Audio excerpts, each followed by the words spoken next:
milênios. Cada segundo na floresta importa. E cada vida, das minúsculas às imensas, em um equilíbrio complexo, frágil e, mesmo assim, tão ameaçado.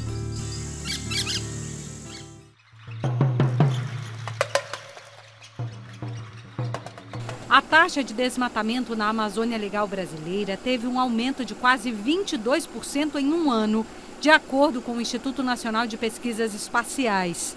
Esse é o maior índice de devastação da maior floresta tropical do mundo desde 2006, segundo as medições do projeto que monitora a destruição na Amazônia Legal, o PRODES. Só em setembro de 2021 foram devastados 1.224 quilômetros quadrados, uma área do tamanho da cidade do Rio de Janeiro, o equivalente a mais de 4.000 campos de futebol destruídos por dia.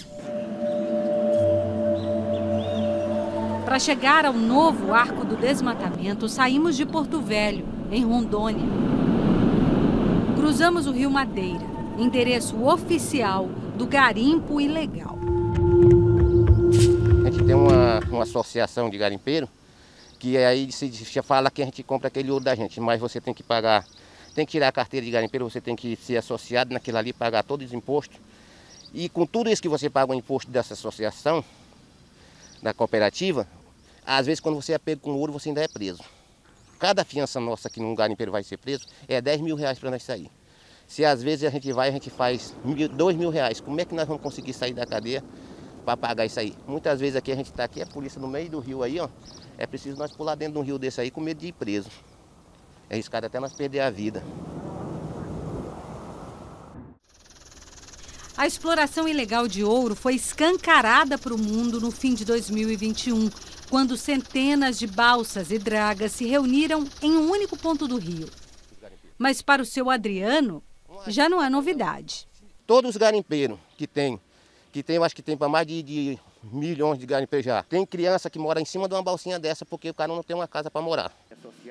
Ele não tem medo de falar, vê a vida sem nunca ter saído das margens do Rio Madeira. Com 7 anos eu fui lá para o Palmeiral. Lá nós fomos para o Seringal com meu pai, trabalhamos lá até 82, né? Aí começou o garimpo quando nós pegava, nós ia carregar um maquinário para a beira do rio, uma distância dessa, o cara dava 10 cruzeiros naquele tempo. 10 cruzeiros era o dinheiro que meu pai passava um mês para ganhar, entendeu? E começou a ganhar dinheiro, nós começamos a ganhar dinheiro. Hoje meu salário, eu que nós trabalhamos no garimpo, se eu fosse trabalhar eu não sustentava minha família. Porque é um salário mínimo, o que é um salário mínimo? Pela BR-319, seguimos em direção ao Amazonas. No caminho, lavouras fatiam a floresta.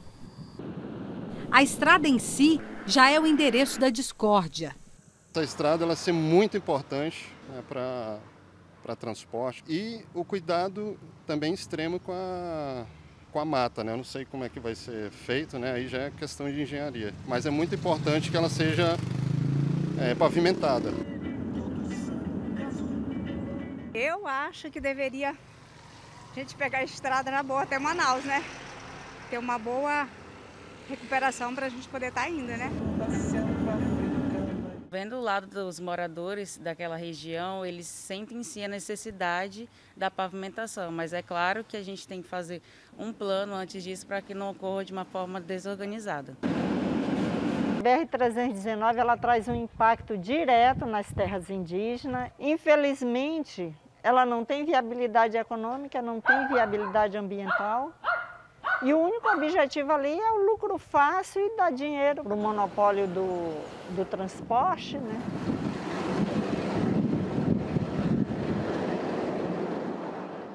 São 885 quilômetros entre Porto Velho e Manaus, a única ligação terrestre do Amazonas com as outras regiões do país. Acelerar a recuperação da BR-319 significa cruzar boa parte da maior floresta tropical do mundo. Por isso é preciso ter cuidado para não dar passagem para mais devastação ambiental. tem primatas que socorrem ali, diversidade imensa de toda a fauna e flora que nós temos ali, que a gente não tem estudos detalhados, nós não sabemos muitas vezes nem as espécies que estão ali. Se você pensa no asfaltamento que vai gerar um impacto sem premissas importantes, sem planejamento importante, como por exemplo, houveram diversas colocações do ICMBio, por exemplo, para o licenciamento que não foram seguidas. A rodovia foi inaugurada em 1976, na ditadura militar. Ao longo do tempo, o asfalto sem manutenção foi se degradando. Projetos de reconstrução foram propostos por Fernando Henrique, Lula e Dilma Rousseff e esbarraram na questão ambiental. Agora, no governo Bolsonaro, tramitam a toque de caixa no Departamento Nacional de Infraestrutura de Transportes, o DENIT.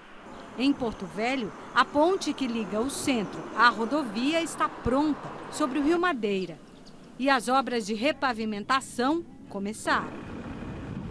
Esta é uma estrada, uma via estratégica que liga boa parte da Amazônia ao restante do Brasil. Sob o aspecto ambiental, e este é o aspecto que os críticos apontam, nós observamos que as regiões inóspitas, as regiões não habitadas, é nela que ocorre a grande criminalidade ambiental. A extração ilegal de madeira, o transporte, o poder público não consegue chegar na maior parte dessas localidades. Então eu vejo que essa questão ambiental é exatamente o contrário. Na hora que se repavimentar essa via importante para a Amazônia brasileira, os órgãos de controle, Polícia Ambiental, Polícia Federal, Polícia Rodoviária, Polícia Militar, enfim, o poder público vai poder estar muito mais presente controlando essa questão. O caminho de asfalto em meio à floresta cruza 69 terras indígenas e 41 unidades de conservação. O aumento do desmatamento, o aumento das queimadas, batendo recordes em alguns municípios, e principalmente isso acontece na porção sul da estrada, que é mais próximo a Porto Velho, em Rondônia. Acontece também o extrativismo ilegal, a perda da biodiversidade e alguns conflitos fundiários, né? Em alguns trechos, só o que sobrou da natureza está na placa de sinalização. Contornando a BR-319, agora já há fogo, desmatamento. Gado pastando no que antes foi floresta. Eu sempre falo que o meio ambiente é levado a reboque, né, no Brasil. Você vai abrir um acesso no meio da floresta, em ambientes que pouco se conhece a biodiversidade, não se sabe nem o potencial que tem ali ainda de uso dessa biodiversidade. Eu gostaria muito de acreditar que as condicionantes serão seguidas, que tudo será controlado, mas todo o histórico que nós temos, toda a prática que nós temos, ela diz o contrário.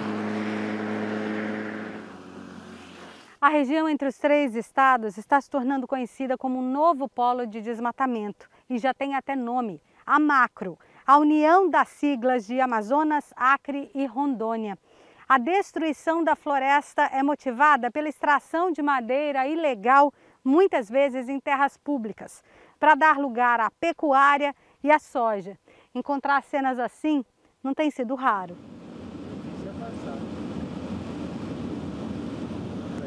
Vem melhorando a condição da estrada, mas ao mesmo tempo vem piorando a situação. Tem cada vez mais desmatamento, tem exploração ilegal de madeira, tem grilagem. 80% do desmatamento tem sido confinado ao arco de desmatamento. Quem desmatou tudo aquilo pode migrar para as áreas que já têm acesso a partir de Manaus. E tem estradas planejadas que iam ligar com 319 e abrir aquele enorme bloco de floresta na parte oeste do estado do Amazonas. E isso que seria realmente a catástrofe maior. No sul do Amazonas, passamos por Humaitá. De lá, chão batido e poeira. Quando a estrada vai rasgando a floresta, não desaparecem apenas as árvores que dão lugar à pista. Aos poucos, ou de uma vez só, a devastação vai abrindo clareiras na mata. Esse aqui é um exemplo. Numa rodovia chamada Transamazônica, a Amazônia está cada vez mais distante.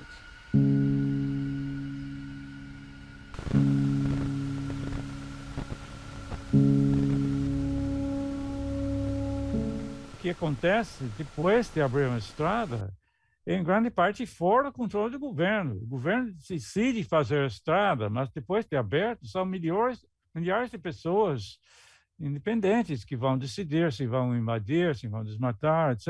Não é mais tanto no controle do governo. Decreto do Bolsonaro proibindo queimadas durante 120 dias e tinha um recorde de queimadas. Uma vez que você dá essa mensagem que pode invadir, vai ser legalizado, anistiado, tira o controle do governo pouco que tinha. Uma coisa muito grave.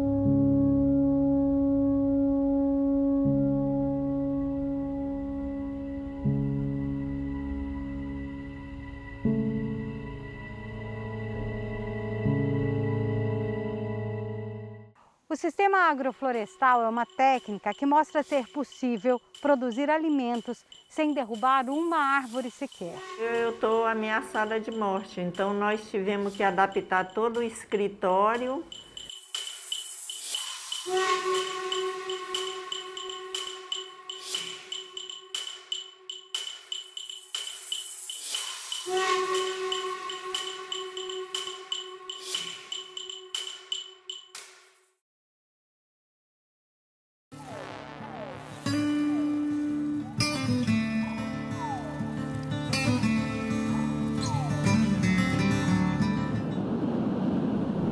No cenário que contorna a estrada, verde convertido em marrom, árvores convertidas em toras. Ex-floresta, agora área cercada. Sobra pouco para o descanso das aves. Balsa. Passagem para uns, diversão para quem vive entre terras e águas. Pontes e chuva, muita chuva.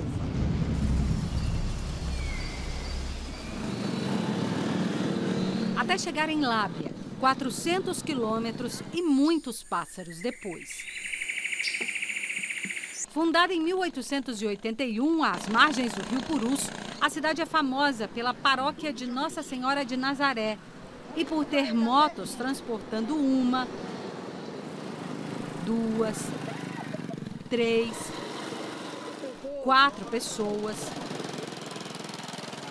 bolo de aniversário,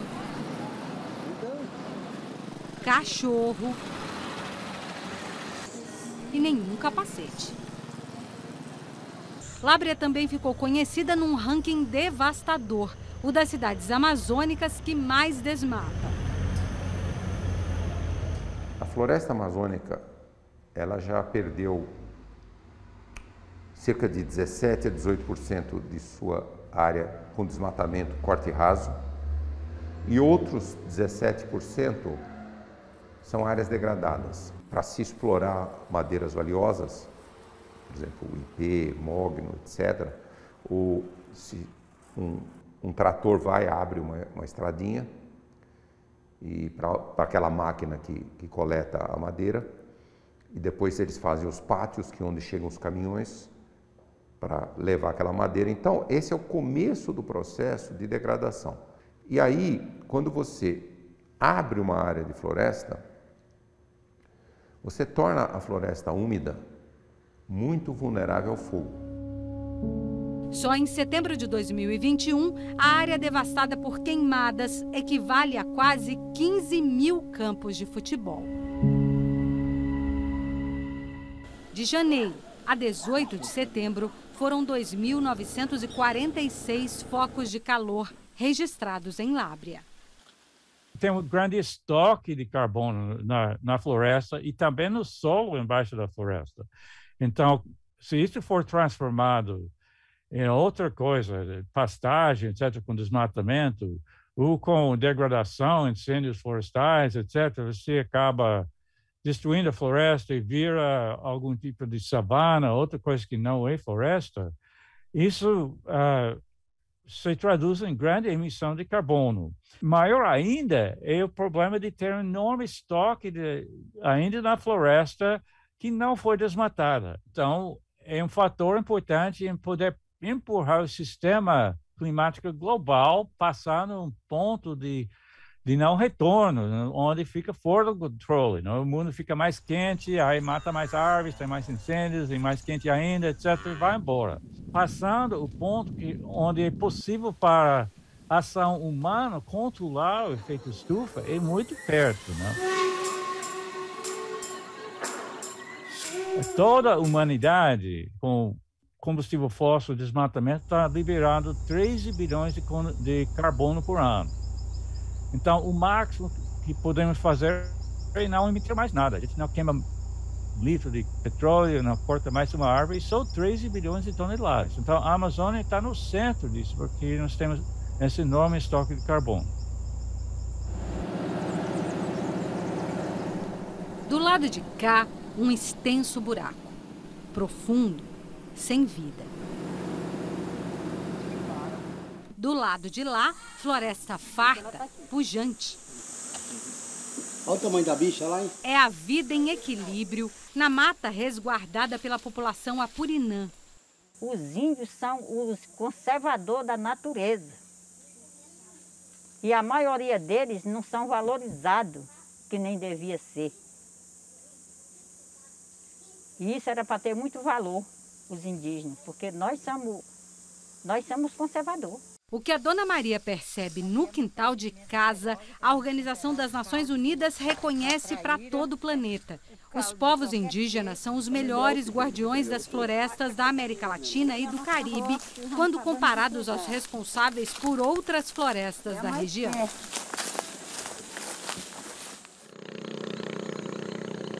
Mas houve um tempo em que eram deles as margens do Rio Purus. O Rio Purus ele tem uma importância para demarcar esse território, os territórios indígenas no sul do Amazonas. Então, nessa margem esquerda, onde a gente está aqui agora, é o território tradicionalmente ocupado pelos povos Arauá. É uma família linguística muito circunscrita. Nessa margem direita, é um território tradicional Kauarriva, Tupi-Kauarriva. Então, aqui onde a gente está agora é Lábrea, e provavelmente isso aqui é um sítio arqueológico de povos Tupi-Kauarriva. Segundo o IBGE, no censo de 2010, 3.330 pessoas se autodeclararam indígenas em Lábrea. Por causa da pandemia da Covid-19, nossa equipe não foi até as aldeias. Cheio de fruta aí, ó, em cima. Entramos na mata, recuperada e protegida pelos indígenas apurinãs, para testemunhar uma plantação de floresta. Tem o açaí, tem o andiroba, que o óleo está caro. E as frutas, que a variedade de frutas.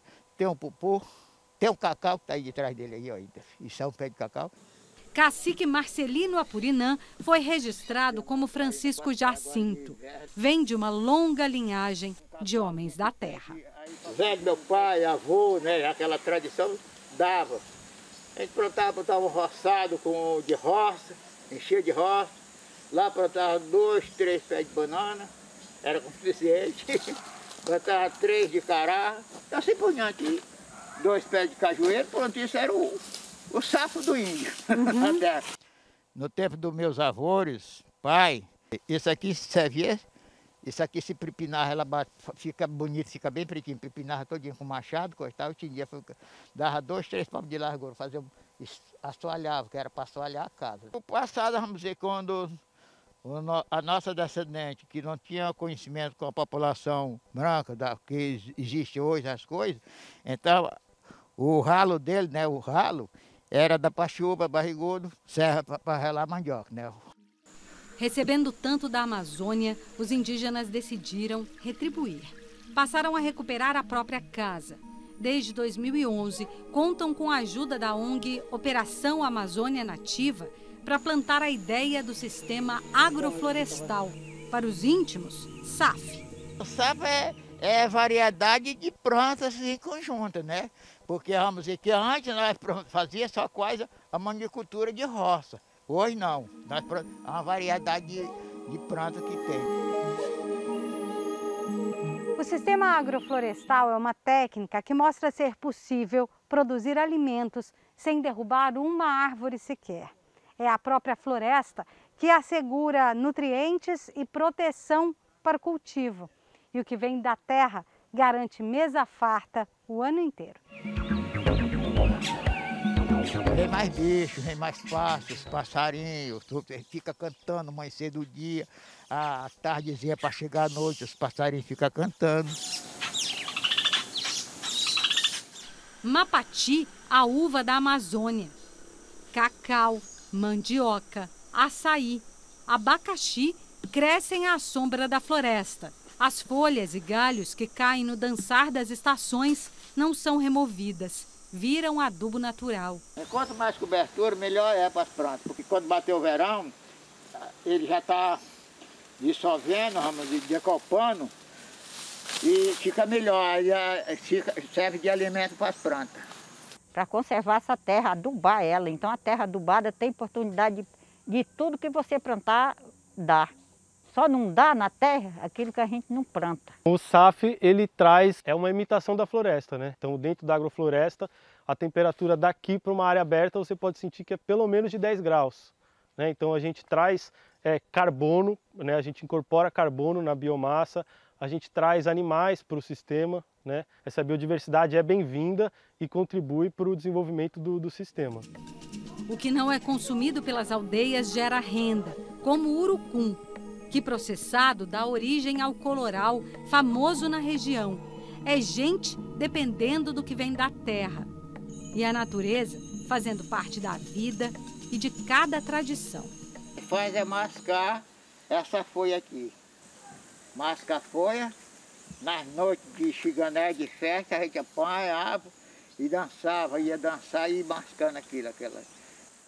A árvore, ela tem vida igual o ser humano. A árvore, ela chora.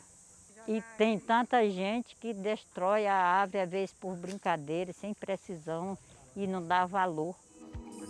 Mas quem protege, muitas vezes, precisa ser protegido. Ivaneide Bandeira sabe disso. Nasceu predestinada a defender a bandeira da vida. Proteger as terras indígenas, sabe, não só no Brasil, mas no mundo inteiro, é ter uma garantia de que você tem um clima equilibrado. Porque se você pegar as imagens hoje de satélite e olhar, você vai encontrar a floresta onde? Nas terras indígenas e nos parques. Né? Nos parques, na reserva, é só onde tem. Fora disso, não tem.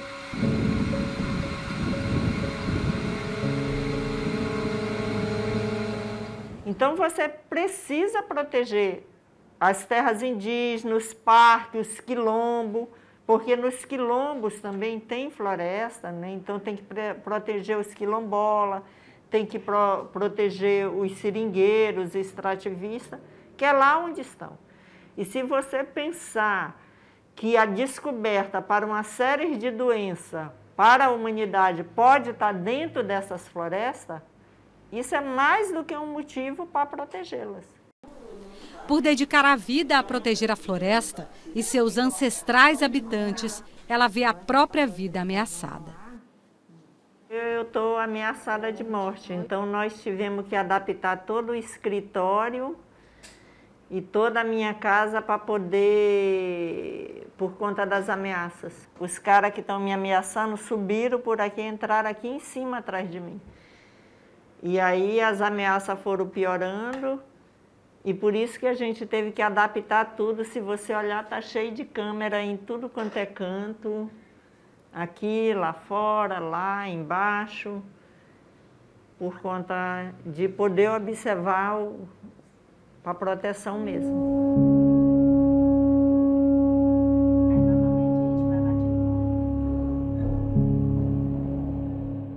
A gente não confia nem nas autoridades locais. Eu denuncio as invasões, eu denuncio as grilagens, eu denuncio o roubo de madeira, eu denuncio o roubo dos recursos naturais das terras indígenas. E não só das terras indígenas, mas também das unidades de conservação, né? A humanidade tem que olhar para os povos indígenas, para os quilombolas, para os extrativistas e pensar, olha, vou proteger essas áreas, porque protegendo, eu estou protegendo o clima e eu estou protegendo o planeta para todos. Semear a regeneração da floresta. Para manter na terra raízes fortes, de árvore e de gente também. Nós sem floresta, nós não temos respiração de qualidade. Olha, esse vento maravilhoso que nós estamos sentindo hoje aqui, isso é o importante da nossa floresta, que nós recompemos elas. Se não fosse essas nossas árvores, a natureza composta, nós não tínhamos água, nós não tínhamos ar, não tinha toda essa riqueza que nós temos hoje. Tô rico, olha, isso tudo aqui, isso é riqueza.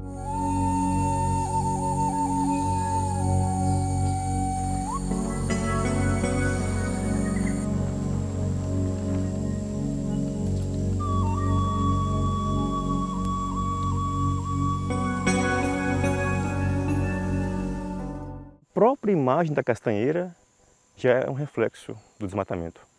Uma árvore desse jeito, né, com essa estrutura, nesse local sozinha, significa que quem estimulou ela a ficar nesse formato foi derrubada.